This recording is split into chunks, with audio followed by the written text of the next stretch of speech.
প্রিয় মুরাদনগর উপজেলাবাসী, আসছে পহেলা জানুয়ারি, এক ঐতিহাসিক দিন, এক মহা আনন্দ, এক বিশাল সংগ্রামের সূচনা। পহেলা জানুয়ারি মুরাদনগরবাসী দেখবে এক নতুন দিগন্তের উদয়। স্বদেশে ফেরার সেই মহাপ্রতিজ্ঞা, সেই অটুট আত্মবিশ্বাস, সেই সাহসিকতা যা ইতিহাসের পাতায় অমর হয়ে থাকবে। পহেলা জানুয়ারি আমরা একত্রিত হচ্ছি সেই মহান নেতার সাথে, যিনি নিজের প্রিয় মাতৃভূমির প্রতি নিষ্ঠা, ভালোবাসা এবং সংগ্রামের এক উজ্জ্বল দৃষ্টান্ত স্থাপন করেছেন।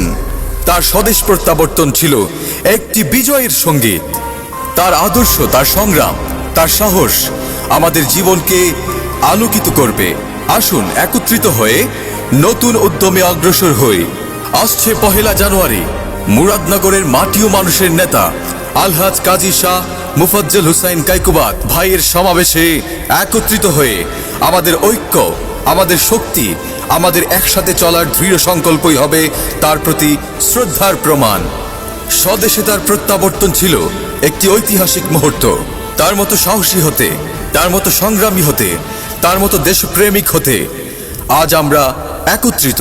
এই মহাসমাবেশ যেন এক নতুন দিগন্তের সূচনা।